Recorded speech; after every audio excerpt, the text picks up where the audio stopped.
Je fais une infidélité. Merci, Monsieur le Président. Monsieur le Secrétaire général, Messieurs les directeurs, tout d'abord, je m'associe aux propos qui ont été tenus par les différents collègues pour vous féliciter collectivement pour l'excellence du travail qui a été le vôtre, notamment au niveau des Jeux Olympiques, parce que nous avions tous les regards du monde qui étaient braqués sur notre pays et c'était une opération sur laquelle il ne fallait pas se louper. Il y a un sport que j'apprécie plus particulièrement qui se joue avec un ballon qui n'est pas rond et au niveau duquel on dit en termes de stratégie que souvent la meilleure des défenses c'est l'attaque ou la contre-attaque. Est-ce que vous pouvez nous dire quelques mots par rapport à ces enjeux, des moyens qui sont les nôtres, que l'on peut utiliser pour faire de telle sorte que dans ce narratif et notamment dans ces enjeux de guerre informationnelle qu'il y a entre le bloc des démocraties d'un côté et le bloc des dictatures ou des États autoritaires de l'autre, quels sont les moyens que l'on peut avoir, parce que et les uns et les autres, nous avons été particulièrement choqués, notamment par rapport aux enjeux relatifs aux Outre-mer, comme cela a été dit et développé, notamment à travers d'un pays, l'Azerbaïdjan, pour ne pas le nommer, mais à un moment donné aussi, à force de se défendre, est-ce qu'on n'aura pas des enjeux et des éléments pour aussi attaquer et dire un certain nombre de choses sur la réalité de la situation et notamment dans ces régimes.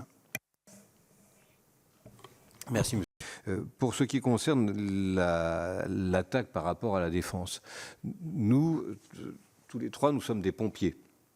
C'est-à-dire que nous protégeons et nous réagissons face aux attaques et nous essayons de les prévenir. Nous ne sommes pas à l'offensive et nous ne souhaitons pas l'être parce que si nous l'étions, nous perdrions sans doute beaucoup de crédibilité ou la confiance des médias, des acteurs et des opérateurs. Imaginez que je puisse faire ou que l'ANSSI puisse faire une attaque offensive en matière cyber. Je ne suis pas sûr que toutes les collectivités iraient s'adresser à elles spontanément pour avoir ces éléments. Imaginez que au hasard, l'ANSSI puisse également pomper des données chez les gens qu'elles viennent sauver, plus personne ne ferait appel à eux et ce serait désastreux pour ces entreprises.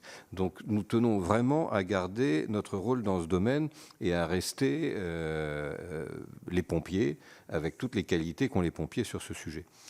En matière de manipulation de l'information, la difficulté évidemment c'est que c'est une menace totalement asymétrique. Nous sommes des démocraties, essayer de faire de la manipulation de l'information en Russie, en Chine ou dans d'autres pays est absolument illusoire, d'abord parce qu'il n'y a pas de liberté de l'information et que le premier qui va commencer va évidemment se faire immédiatement bloquer. Donc nous sommes dans une situation qui est totalement asymétrique. C'est là où en revanche le name and shame est important, non seulement pour la réputation de ces pays, et certains y sont sensibles, mais également pour permettre à l'ensemble de nos concitoyens et à tout le monde de voir que telle information a été fabriquée, non pas chez nos voisins, dans notre quartier, ou à Paris, à Marseille, ou à Carpentras, mais à Saint-Pétersbourg, à Ankara ou à Pékin.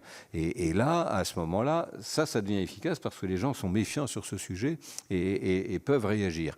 Et en général, les pays n'aiment pas et se dépêchent de démentir, ce qui prouve que nous avons une forme d'efficacité sur ce sujet.